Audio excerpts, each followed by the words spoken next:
नहीं तो ऐसे बंदूक दिखाए।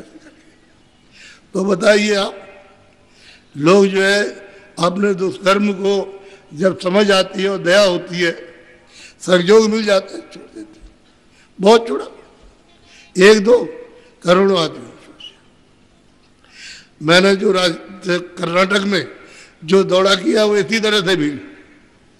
कर्नाटक में काफिला गया तो 2 ही जिले छूटे हैं, वो भी एक चलते में एक गांव तो पड़ गया था, लेकिन बाकी सब जिले किए पूरे। वह 2 जिले छूटे, उसमें एक कोने पर एक गांव पड़ गया। तो मैं 2 जिलों को मानता हूँ। ऐसा सघन दौड़ा किया कि वहां बचा कोई नहीं है, जितने लोग सब सुनने आए। तो ये जो किया है सब जगह पर, तो आपको तो मालूम नहीं, आपको पता नहीं। तो इसलिए ये जीवात्मा इधर बैठी है, ये उसका निज घाट है, और वो सुगम है, बहुत सहज है, बहुत आसान है, सरल है।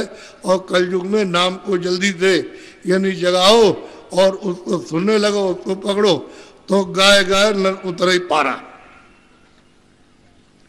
जब उसको पकड़ोगे, नाम को, आवाज को पकड़ोगे, शब्द को पकड़ोगे, साउंड को पकड़ोगे, वो बाजा बज रहे, उसको पकड़ोगे, घंटे और घड़ियाल तुम्हारे मनुष्य रूपी मंदिर में ये घमासान बज रहा। जब वो सुनने लगोगे तो ये सब भूल जाओगे, ये सब भूल जाओगे। घमासान बज रहा, ये मंदिर है। ए बच्चे बच्चियों, मनुष्य शरीर मंदिर है, ये पुरुषों का, देवियों का मंदिर है। इसमें बैठ करके 24 घंटे घड़ियाल, तमाम झांझ मजीरा और तमाम आरती और कीर्तन 24 घंटे, यानी देववाणी और उसकी ब्रह्मवाणी, ये आयतें और कलमा तमाम होता रहता है। इधर जब थोड़ा मंजन करो इसका, तो रगड़ से साफ हो जाए। अरे वो सूरज जो जीवात्मा, उसकी आंख निकल आए, जो उसकी बंद हो गई, वो ऊपर का मैल छूट जाए और वो साफ निकल आए, तो इतनी रोशनी है, ये कुछ नहीं है। ये सूरज की रोशनी कुछ नहीं, ये तो गर्म है, उसकी रोशनी बहुत ठंडी, बहुत ठंडी। लेकिन है कितनी? एक बालू का कण उसके लाख टुकड़े कर दिए जाए, उससे भी सूरज छूट गया। इसलिए शरीर में आले में कैसे आ सकती, क्योंकि शरीर के अंदर तो है नहीं। ये तो महात्माओं ने इसको बरामद किया। जब उन्होंने इसको बरामद कर लिया, तब उसे मालूम हुआ, नहीं तो सबको लोभ हो गया।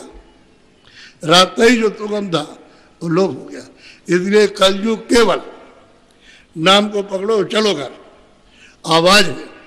ये नहीं कि मुंह से कहते हैं कि हम कोई नाम कहो, कुछ कहो, कीर्तन करें, तो इससे नहीं, अंदर में जीवात्मा से उसको सुनो, पकड़ो, चढ़ो और चलो घर पहुंचो। उससे इससे नहीं, इस वजह से बहुत गाने गाते रहते, इससे काम नहीं होता।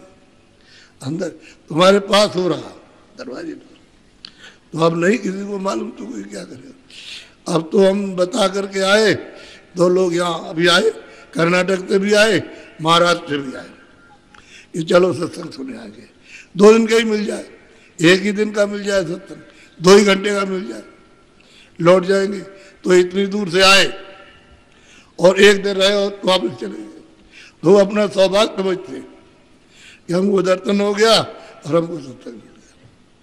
और उनको मिला, जब वो प्राप्त कर रहे तब तो दौड़ेंगे ही। इसलिए आप बड़े सौभाग्यशाली, बहुत उत्तम भाग आपका जा गया कि सत्संग भी आपको, अभी तो हमने कुछ नहीं सुनाया, आपको सिर्फ संकेत दिए।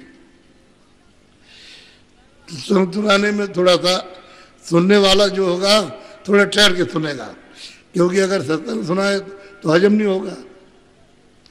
क्योंकि जब कोई चीज, बच्चा जो बैठा है, एक बच्चा 8वें 10वें में पढ़ रहा, उसको अगर BA में की किताब बताइए तो उसको क्या समझ में आएगा? यह अध्यात्मवाद है, ये मतलब ये अंदर का राज है, रहस्य है। इसको अगर सुनाने लगे और आपने कभी सुना नहीं, तो आपको क्या मालूम, ऐसे बैठे रहे कुछ नहीं। तो तो उतनी बात कही गई जितनी आप उसको हजम करें और उसको पकड़ लें, उतना आपके सामने कहा, ज्यादा नहीं कुछ कहा। ये किसी के पास नहीं। तभी तो मैं कहता हूं कि भाई घर बार छोड़ना नहीं, ये घर ही में पारो, घर ही में कर लो, घर ही में घाट ढूंढ लो, घाट में बैठ जाओ, सूरत का मंजन करो, आँख खोल लो, कान खोल लो, घर ही में नाम पकड़ लो और घर ही से रह करके पार हो जाओ, निकल जाओ अपने देश में। लेकिन ये समझ कर कि मैं बाहर जाऊंगा भजन करूंगा तो भजन नहीं हो सकता। बाल बच्चे काम धाम छोड़ करके घर के बाहर चले जाओगे तुमको कभी परमात्मा मिलेगा ही। इसलिए ये रहो, घर बैठे मिलेगा, रास्ता भी मिलेगा, बताने वाला मिलेगा और कराने वाला, और रास्ते पर चल दो तो काम बन जाएगा। इसलिए तो मैं तो बैठ गया था कि सुबह क्यों खराब समय किया जाए, कुछ इनको सुनाया जाए,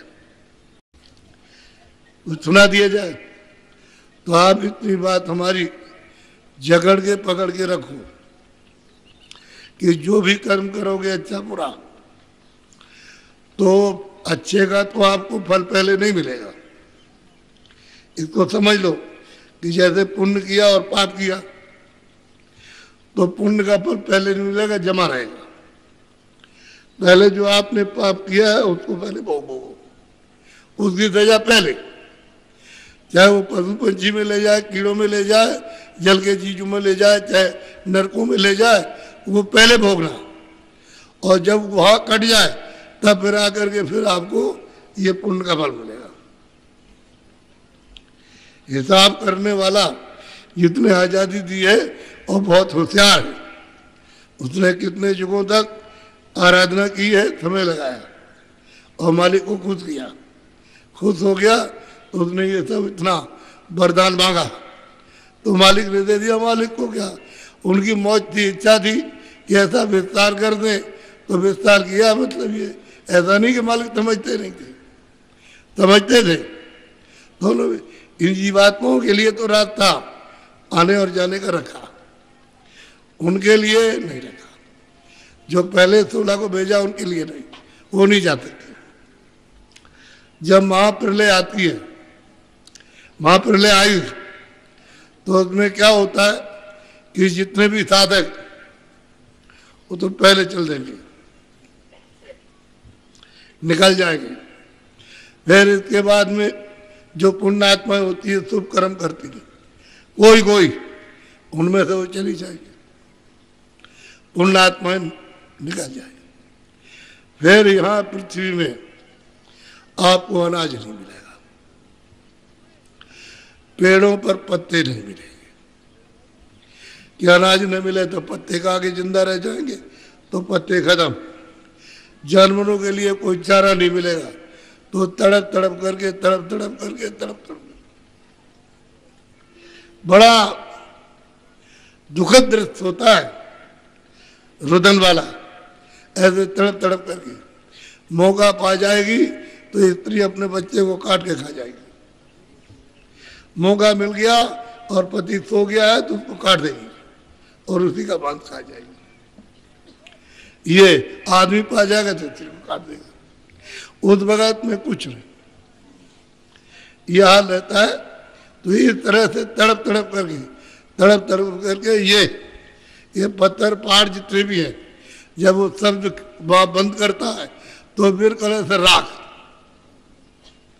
एकदम से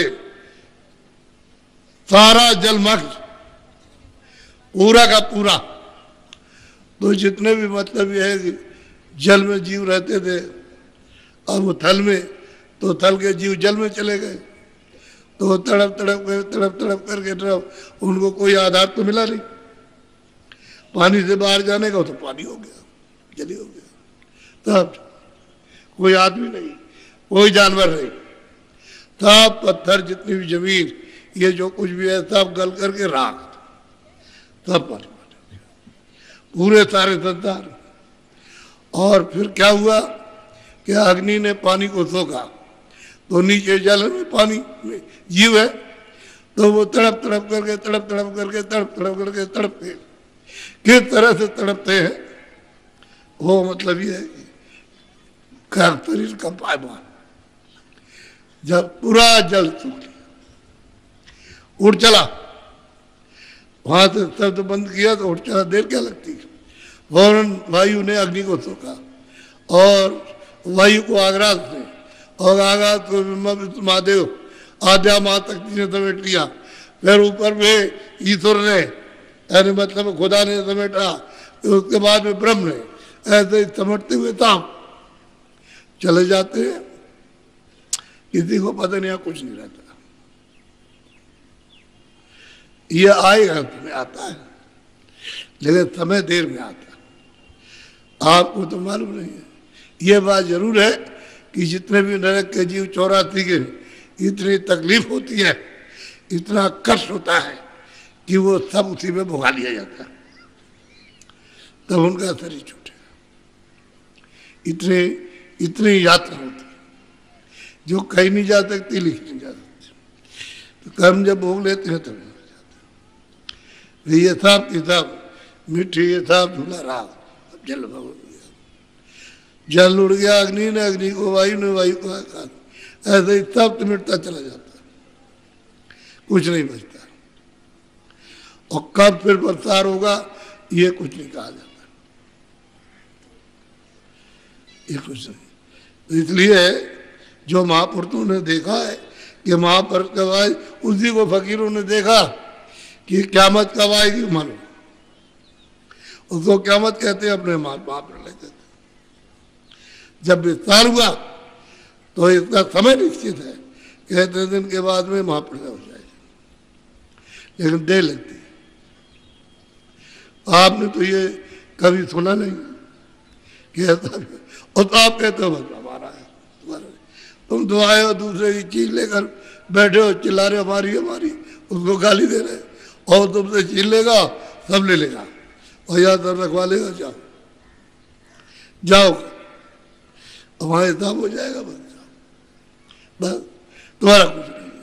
तुम ऐसे ही रोते रोते गए और रोते जाओगे, और रो रहे हो, अभी रो रहे और रोते हुए आए, जब पैदा हुए तो रोते हुए, अब तो रो रहे और जाने के वक्त रो रहे। तुम्हारा रोना कब बदलेगा? दूसरे की चीज को आप पकड़ोगे तो रोना ही पड़ेगा, अपना कुछ शरीर भी अपना नहीं, सामान भी अपना नहीं, उसको निकाल देगा। जीवात्मा को ये पड़ा, सामान ये पड़ा, निकालेगा। तो आपका कभी अगर आपका होता तो दौड़ के बच्चा बचा लेता, बाप माँ को बचा लेता, पत्नी को बचा लेता, इतनी दौड़ के जाती पति को बचा लेती। वाह,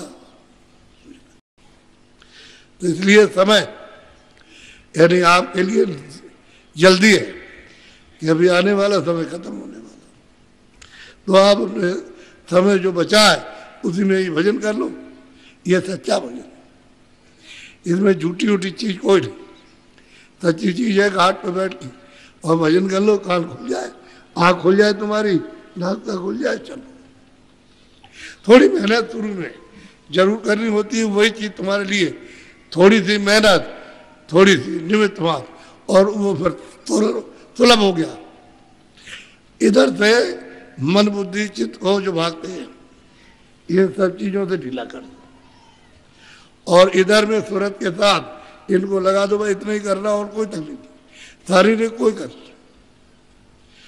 श्वास आता जाता आने जाने दो, सोते में आता जाता है, काम करते में आता जा, खाते में आता जाता है, ऐसे ही भजन में आया जाएगा, उसको रोकने की जरूरत ही नहीं है। आप मतलब मन है जो इसमें फंसा हुआ और ढूंढ रहा है, तो इसमें कुछ नहीं मिलेगा।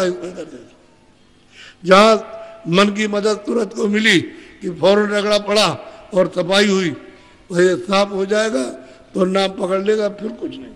जब उसको रस मिलने लगा तो मन बिल्कुल चुप हो जाएगा, क्योंकि उसको रस मिला। अब उसको अमृत पीने को मिलने लगा, खूब पिएगा।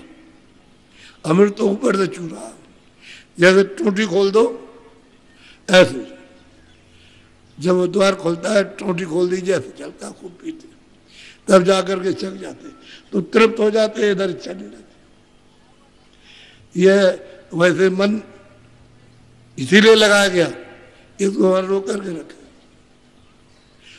वो कोई सूरत नहीं है, कोई जीवात्मा, कोई रूह नहीं है, लेकिन वो वहां का तत्व है, चेतन के साथ में, मतलब चेतन हो रहा। अगर वो हरकत वहां से करता, नीचे आता, तो कोई बात नहीं थी, वही जहां से ये लगा वहीं से है। और ये चाहता है कि हमारा आनंद हमको मिल जाए, तो इसको जब अपने स्थान पर पहुंचा दोगे, बुद्धि अपने स्थान पर, चित्त अपने स्थान पर ये पहुंच जाएंगे, तो बस चुप हो जाएंगे, फिर ऊपर अकेले तुरंत जाएंगे, फिर इसके पीछे कोई झगड़ा नहीं, खाली अकेली रह जाए, शब्द हो रही है। आगे चल कर के ब्रह्म के बाद जब पार उतरेगी तो शब्दरूप हो जाएगी, फिर कुछ नहीं, पार उतर जाएगी, भवसागर से पार उतर के जाएगी। और वहां पदम प्रयाग, अगमपुर भाषा, वहां प्रयाग है, ये संसार के करोड़ों ऐसे बना दिए जाए और वहां जोड़ दिए जाए, इतना बड़ा परम प्रयाग, चौड़ा पाठ। वहां तुरते पहुंच करके स्नान करते, तब वो अगमपुर जाती है अपने देश। जब तक प्रयाग में ऐसा नहीं, तुरंत लाए जो चढ़े आकाशा, यहाँ से जो आकाश में चढ़ता और चला जाएगा वहां पार ब्रह्म के ऊपर, वहां जाकर के प्रयाग है, उसमें स्नान करती है, तो उनको ताकत आ जाती है प्रकाश सहन करने की और शब्द सुनने की। प्रकाश बहुत है और शब्द बहुत है, दोनों में सहन हजम हो जाता, फिर ये बर्दाश्त कर लेती। और जब तक उसमें स्नान नहीं करेगी, तब तक वहां का शब्द, वहां का प्रकाश बर्दाश्त नहीं हो सकता। तो गोस्वामी जी महाराज ने कहा, सूरत लाए जो चढ़े गाथा, यहाँ से जो सूरत को नाम के साथ चढ़ाएगा ऊपर को, वो जाएगा आगमपुर में, वहां वो बाता करेगा, वहां प्रयाग में नहाएगा, तब जाएगा, तब वो अपने देश जाएगा, अपने घर, तो सचखंड जाएगा। ऐसे नहीं जा सकता। कहा तो उन्होंने ब्रह्मांड की सब बात, लेकिन वो कुछ ऐसा है कि पिंड ब्रह्मांडे सो अंडे सो पिंडे, जो ऊपर है उसकी छाया है। तो उन्होंने ऊपर का तो नाम लिया, लेकिन यहाँ छाया का भी नाम आ गया। तुम समझते हैं, यहाँ नहीं। उन्होंने रामायण में कुछ भी नीचे का नहीं लिखा, सब ऊपर का लिखा उन्होंने। न रावण लिखा, न राम लिखा, न वो कैकेयी है, न भरत है, न वो शत्रुघ्न है, ये कुछ नहीं, उन्होंने ऊपर का लिखा। आप समझ गए, नीचे का उलझ गए। इसलिए रामायण समझ में किसी की आ नहीं सकता। जिसकी आंख है वही, वो तो कह सकता है, दूसरा कोई नहीं, अंधा आदमी कभी नहीं कह सकता। बोलो जय गुरुदेव। अब आपको धूप लगने लगी।